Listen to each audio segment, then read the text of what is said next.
Hello and welcome back. This lecture examines party primaries within the states, or elections that are used to determine the candidates that the political parties nominate for different political offices. Different states use different kinds of primaries, and as a result, we sometimes see different political dynamics play out in different states. For example, in open primaries, people who are not registered under a particular party label can vote in any party's primary election.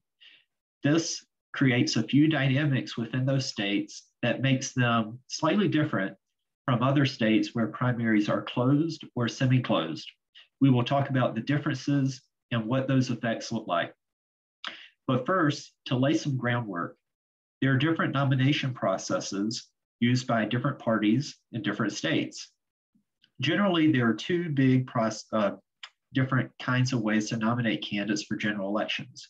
The first is the primary system that many of us are familiar with. This is where people will cast individual votes for candidates within their parties whom they think the party should nominate for a particular office. However, some states, 9, use what's called a caucus. This is a convention of party supporters across the state, many different small conventions who come together and they talk about which candidates they want to support. And after a period of time, they ultimately choose to group themselves into different corners of a room in favor of one candidate or another. So with a primary, you may cast a private vote, but during a caucus, most famously in Iowa, during a caucus, your vote is very much a public proclamation of who you support. A few states use both caucuses and primaries. For example, in Kentucky, Republicans use the caucus and Democrats use the primary. So what are some different kinds of primaries and how do they affect politics within a state? Primaries tend to vary across states depending on how open they are to voters from other parties. And these differences are based on state laws and on party policies in different states. So for example, some primaries are considered open, meaning that all registered voters may participate or cast a vote. So in an open primary state like South Carolina, as an example, if you are registered to vote, then you may choose to vote in the Republican primary or the Democratic primary or the primary of some other party nominating a candidate for president. In other states, primaries tend to be closed. This means that no independents or people registered under other parties may vote. In Arizona, for example, whenever you register to vote, you may indicate a party preference. You may indicate that you are a Democrat, a Republican, a Libertarian, an Independent, and usually that's the total number of options, sometimes Green Party, depending on how well the party performs. And what this means is that this allows you to vote in a closed primary, unlike in an open primary where you do not have to indicate your party affiliation. Some other states use what's called a semi-closed primary, where independents may vote in any party primary, but if you are a registered Republican or a Democrat, for example, then you may not vote in another party's primary. And there is something as well called the blanket primary used in only 3 states. The blanket primary occurs when candidates from all different parties are put onto one ballot, and the top 2 winners then advance to the general election. In California, most famously, this has led to a general election ballot where there are only 2 Democrats running or appearing on the ballot for a statewide office like US Senator. I believe that's happened twice now. First, when Senator Kamala Harris, now Vice President Kamala Harris, was elected to the Senate, and more recently when Senator Dianne Feinstein was reelected as well. So the blanket primary sometimes can lead to 2 Democrats, 2 Republicans, or generally a mix, but only the top 2 candidates appearing on the ballot during the general election. So what does this mean? How do primaries actually affect party politics across the states? So with open primaries, the political parties have less ability to nominate their own candidates. This is because people who are not registered with the party can vote strategically within that party's primary. In particular, we may see party raiding occurring. Party raiding occurs when members of other political parties vote for who they believe are the worst candidates in a party's primary. So to give you an example, if you are a Democrat in a solid Republican state with an open primary, you may choose to vote in the Republican open primary for a candidate whom you think will be less competitive during the general election. This could also happen if you are a Republican in a solid Democratic state and you choose to vote in the open Democratic primary. This is party raiding. To give you a large-scale example, in 2008, the radio talk show host Rush Limbaugh instructed his listeners, primarily conservatives, to vote in open primaries within the Democratic Party for Hillary Clinton because Rush Limbaugh said this would cause the Democratic primary to be more divisive or competitive and ultimately hurt that party's performance in the general election. This was called Operation Chaos.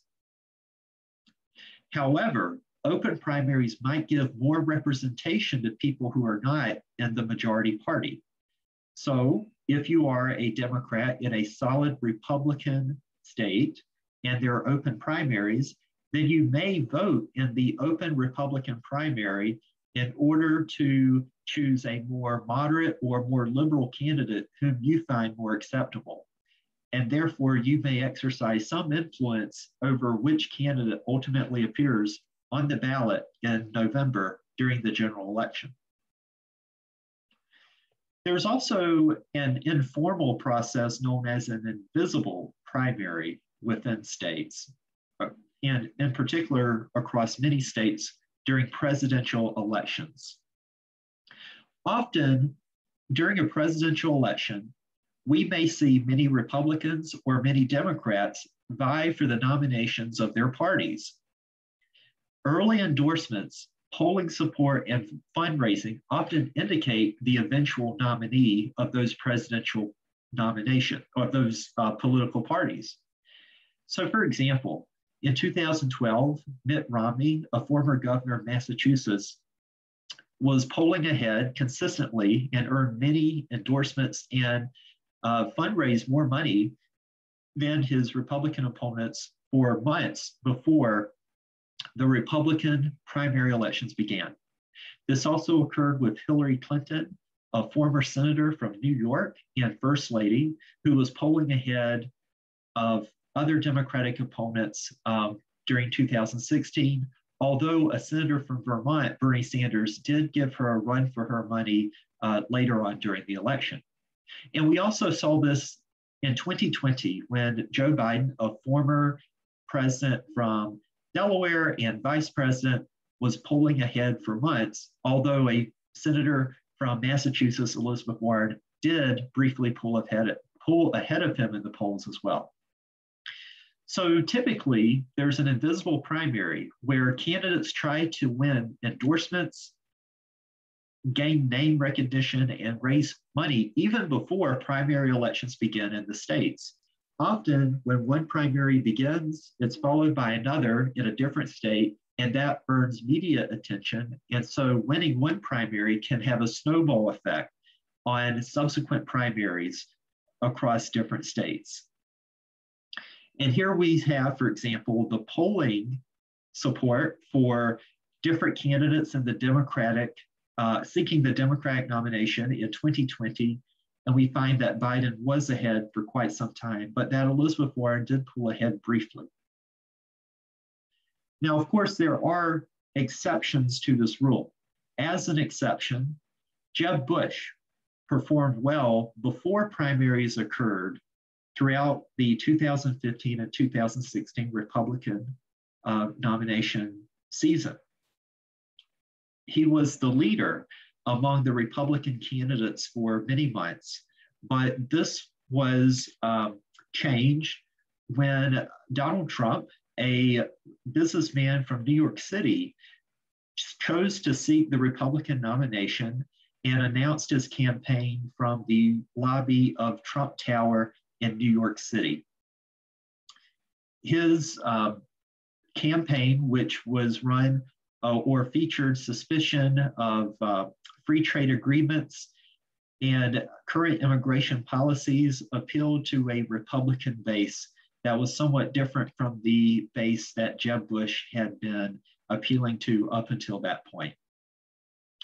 We can see this pattern occur here within the Real Clear Politics polling, for example. So Jeb Bush is in green, and he's performing well, along with Scott Walker of Wisconsin, who performed well temporarily until about July of 2016, when the businessman Donald Trump pulled ahead.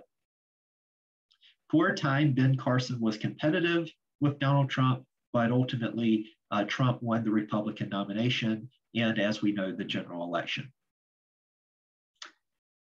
And so there are different primaries across the states, including the open, the closed, semi-open, and blanket primaries.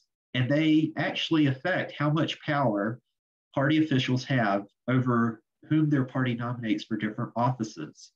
There is a potential for party raiding in states with open primaries. And there's an informal primary found specifically in presidential contests called the invisible primary, where candidates try to compete for fundraising, for name recognition, and for endorsements before the actual primaries occur. Thank you.